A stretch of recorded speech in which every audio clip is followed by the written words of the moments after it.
and not be brought down. The biggest driver of cost is variability. We should fix things, we should standardize things, bring the cost down. And of course, as I said, the lack of culture of medical quality and accountability overall. As a society, we don't have that. So therefore, we need to take steps.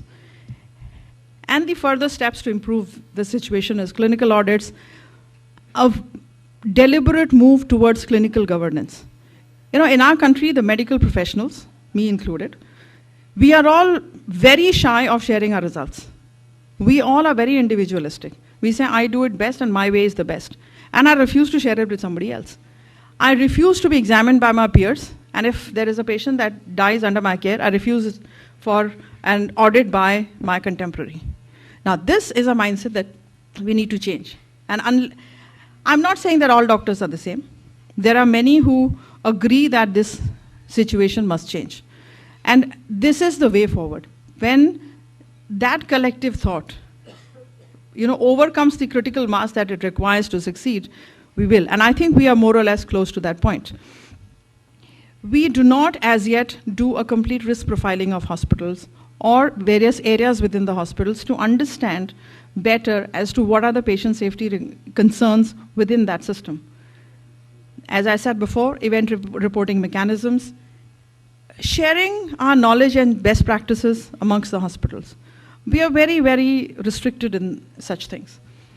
So, and we need to make sure that whatever initiatives we take towards improving quality of healthcare should be matched with the type of healthcare that we are addressing. Whether it's a small nursing home, it's a 5-bedded nursing home, 50-bedded nursing home, a 1,000-bedded hospital or a medical college or a university, they all require different standards, they all require a different approach. But there has to be a common backbone on which it rides. That's how it will work. And the backbone that is clearly required is an accreditation process, which is clear standards and guidelines.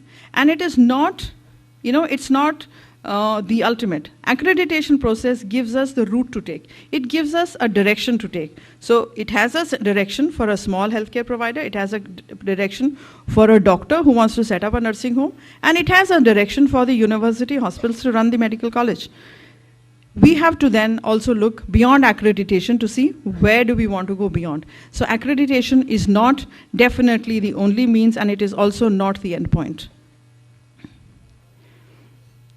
Our desire for excellence, a continued sense of competitiveness, our desire to practice evidence-based medicine, and improvement in, and also to continuously be challenged by the patient's expectations and to rise above meeting them. Patient delight is when you do it before the patient expects, and that's what we need to drive at.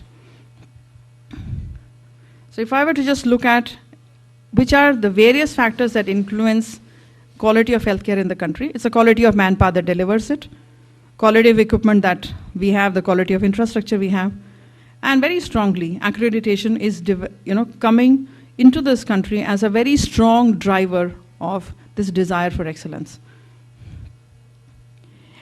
And if we look at a global context, when we look at medical tourism, we want to talk of value-added travel, we want to talk of patients